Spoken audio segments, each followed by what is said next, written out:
തൃശൂർ ചാവക്കാട് ദേശീയപാത 66 മണത്തലയിലെ വിള്ളലടയ്ക്കാൻ ടാർ ചെയ്തത് കരാർ കമ്പനിയാണ്. ഇന്നലെ വൈകിട്ടാണ് റീടാറിംഗ് ചെയ്തത്. നേരത്തെ പാറപ്പൊടി ഉപയോഗിച്ച് വിള്ളൽ മൂടാനുള്ള ശ്രമം നമ്മൾ തത്സമയം തന്നെ പ്രേക്ഷകരിലേക്ക് എത്തിച്ചിരുന്നു. എന്നാൽ ഇത് ഫലം കാണാതെ വന്നതോടെ പ്രതിഷേധമുയർന്നു. പിന്നാലെയാണ് റീടാർ ചെയ്ത് കുഴിമറയ്ക്കാനുള്ള നീക്കം നടത്തിയത്. ജെയ്സൺ ചാമോളപ്പിലുണ്ട് കൂടുതൽ വിവരങ്ങളുമായി. Jason, good morning. ജെയ്സൺ, ആദ്യം പാറപ്പൊടി വെച്ച് മണലടിക്കാൻ വിള്ളൽ മൂടാനുള്ള ശ്രമം നടത്തി. നമ്മൾ സാധാരണ അതിനെ പറയുന്നത് കണ്ണിൽ പൊടിയിടുക എന്ന് പറഞ്ഞതുപോലെ വിള്ളലിൽ പൊടിയിട്ടു. പക്ഷേ പിന്നീട് അതുകൊണ്ട് നിലയ്ക്കുന്നില്ല, അത് നടക്കുന്നില്ല എന്ന് തോന്നിയപ്പോഴാണോ ഇപ്പോൾ ടാർ ചെയ്തത് മൂടാനുള്ള ശ്രമം നടത്തിയത്? ടാർ ചെയ്താലെങ്ങാനും ആ വിള്ളൽ പൂർണ്ണമായിട്ടും മാറുമോ ജെയ്സൺ? കാരണം മണ്ണിടിഞ്ഞു താഴുന്നുണ്ടെങ്കിൽ വിള്ളൽ ഉള്ളിലാണ് വരുന്നതെങ്കിൽ പുറത്ത് ടാർ ചെയ്തിട്ട് കാര്യമില്ലല്ലോ. Very good morning Arunkumar. ഞാനിവിടെ ഇപ്പോൾ ജോണി വാക്കർ എന്ന സിനിമയിലെ ശാന്തമി രാത്രിയിൽ എന്ന പാട്ട് പാടി നിൽക്കുകയാണ്. കാരണം ഇവിടെ നിൽക്കാൻ പറ്റാത്ത അവസ്ഥ. ഇപ്പോൾ തുടരും സിനിമയിൽ മോഹൻലാൽ ഒക്കെ ആ പാട്ടുകളുടെ ഒരു സ്റ്റെപ്പുകൾ ആവർത്തിക്കുന്നുണ്ടായിരുന്നു. കാരണം ഇപ്പോൾ നമുക്ക് ദൃശ്യങ്ങൾക്ക് മുഴുവൻ ടാർ ഒഴിച്ച് പോയിരിക്കുകയാണ്. കാല് വെച്ച് 1 മിനിറ്റ് നിൽക്കേണ്ട, ഒരു 10 സെക്കൻഡ് ഒന്ന് നമ്മുടെ കാലിലേക്ക് ഒന്ന് നോക്കി.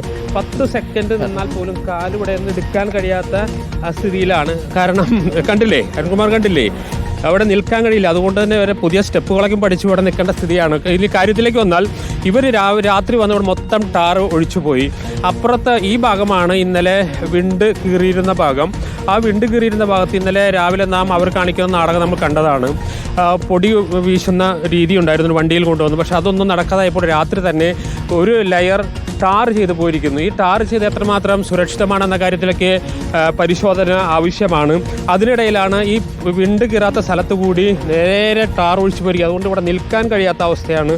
ഒരു 10 സെക്കൻഡ് കാല് വെച്ചാൽ ആ ചെരുപ്പ് എടുക്കാൻ കഴിയില്ല, അത്രയേറെ ടാർ ഒഴിച്ചു പോയിരിക്കുന്നു. ഇനിയിപ്പോൾ വീണ്ടും ടാർ ചെയ്യാൻ പോകുന്നു എന്നാണ് പറയുന്നത്. പക്ഷേ നിലവിലത്തെ സാഹചര്യം അനുസരിച്ച് ഒരു ടാറിങ് കൊണ്ട് മാത്രം പരിഹരിക്കാൻ കഴിയുമെന്ന ഒരു പ്രശ്നമായിട്ട് നമുക്കിതിനെ കാണാൻ കഴിയില്ല. അതുകൊണ്ട് തന്നെയാണ് ദേശീയപാത അതോറിറ്റിയോടും അതുപോലെ തന്നെ പോലീസിനോടും ജില്ലാ കളക്ടർ റിപ്പോർട്ട് തേടിയിട്ടുണ്ട്.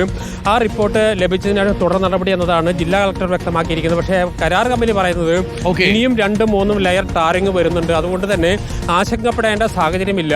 പക്ഷേ ഇപ്പോൾ താൽക്കാലികമായി തങ്ങൾ ഇതിനൊരു പരിഹാരം കണ്ടിരിക്കുന്നു. ഇനി വീണ്ടും ടാറിങ് വരുന്നു എന്ന വാദമാണ് അവർ ഉന്നയിക്കുന്നത്. ഇന്നിപ്പോൾ 10 മണിയോടുകൂടി കോൺഗ്രസിൻ്റെ നേതൃത്വത്തിൽ ഒരു സമരം സംഘടിപ്പിച്ചിട്ടുണ്ട്. അതോടൊപ്പം തന്നെ മറ്റൊരു കാര്യം കൂടി പറയാനുണ്ട്. മണ്ണുത്തി ഇടപ്പള്ളി ദേശീയപാതയിലെ ഒരു പ്രശ്നവുമായി ബന്ധപ്പെട്ട് നമുക്ക് എല്ലാം യാത്ര ചെയ്യുമ്പോൾ നമുക്ക് മണിക്കൂറുകളോളം ദേശീയപാതയിൽ നാം കുടുങ്ങിക്കിടക്കുന്ന സ്ഥിതിയുണ്ട്. അതിനെ പ്രതിഷേധിച്ചുകൊണ്ട് ചാലക്കുടി MLA സനീഷ് കുമാർ ജോസഫിൻ്റെ നേതൃത്വത്തിൽ അവിടെ നിന്ന് രാവിലെ മുതൽ ഉപവാസ സമരം നടക്കുന്നത്. അങ്ങനെ ദേശീയപാത ഗതാഗത യോഗ്യമല്ലാത്ത അവസ്ഥയിലേക്ക് മഴക്കാലം എടുക്കുമ്പോൾ നമ്മുടെ നാടെത്തുന്നു. അതിനെതിരെയുള്ള പ്രതിഷേധങ്ങൾ ശക്തമാകുന്നുണ്ട്.